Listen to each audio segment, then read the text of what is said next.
16 বছর মানুষের উপর নিপীড়ন করেছে, তাদেরকে পুনর্বাসনের জন্য আজকে ভারতীয় নীতি নির্ধারকরা তারা নানা প্রচেষ্টা চালাচ্ছে। শেখ হাসিনা থেকে শুরু করে প্রতিনিয়ত বাংলাদেশের বিভিন্ন মিডিয়াকে কন্ট্রোল করে নিয়ন্ত্রণ করে তার বিরুদ্ধে অপপ্রচার করে। আমরা এইটুকুই বলবো যে চক্রান্ত ষড়যন্ত্র এখনো কমছে না। পার্শ্ববর্তী দেশ তারা যখনই দেখেছে ডক্টর ইউনূস সাহেব এবং তারেক রহমান সাহেবের বৈঠক হয়েছে, এখন আমাদের ভারপ্রাপ্ত চেয়ারম্যান তারেক রহমানের নামে অসংখ্য কুৎসা এবং অপপ্রচার সেখান থেকে চালানো হচ্ছে। তারা মনে করেছিল যে ভিন্নভাবে ভিন্ন কায়দায় তারা তাদের যে শীর্ষ সাগরেদ যারা বাংলাদেশের যে রাজনৈতিক দলটি 16 বছর মানুষের উপর নিপীড়ন করেছে, জনগণের টাকা লুট করেছে, লুট করে সে টাকা পাচার করেছে, যাদের বাড়িঘর এখন Dubai, Canada, Sydney, Australia, Malaysia, যারা একেবারে বেহেশতের স্বর্গীয় সুখ লাভ করে সেখানে অবস্থান করছেন, যারা পালিয়ে গেছে, আর যারা বেশি দূর যেতে পারেননি তারা পার্শ্ববর্তী দেশে আশ্রয় নিচ্ছে, তাদেরকে পুনর্বাসনের জন্য আজকে ভারতীয় নীতি নির্ধারকরা তারা নানা প্রচেষ্টা চালাচ্ছে। এবং এই যে আমাদের অন্তর্বর্তীকালীন সরকার, এটা তো আন্দোলনের ফসল।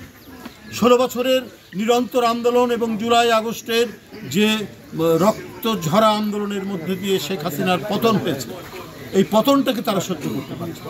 তাই এই আন্দোলনের যিনি প্রধান আর্কিটেক্ট, এই আন্দোলন তিনি প্রধান পৃষ্ঠপোষক দান করেছেন, গোটা জাতিকে সংগঠিত করেছেন বিএনপির ভারপ্রাপ্ত চেয়ারম্যান তারেক রহমান, তাকে তারা টার্গেট করেছে।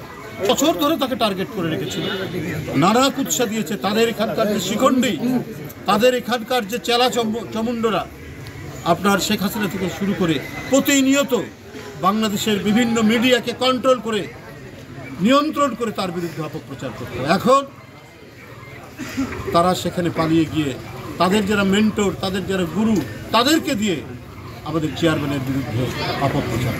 কোনো কিছুই জনগণের শক্তির কাছে।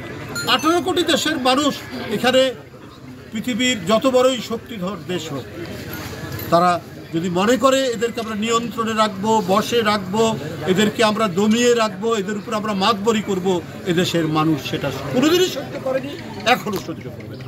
এই দেশের মানুষই নির্ধারণ করবে তাদের শাসক কী হবে।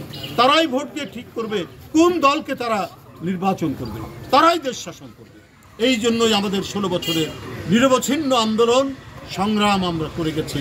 আমরা নিজেরা বুকে গুলি বরণ করেছি, আমরা নিপীড়নের শিকার হয়েছি, অত্যাচারের শিকার হয়েছি, তারপরেও শেখ হাসিনার কাছে কেউ আত্মসমর্পণ করেন। আমাদের ভারপ্রাপ্ত চেয়ারম্যান সাহেবের সাথে ইউনূস সাহেবের আমরা প্রত্যাশা করছি যে নিশ্চয়ই একটা অবাধ সুষ্ঠু নির্বাচন হবে, একটা যৌক্তিক সময়ের মধ্যে হবে।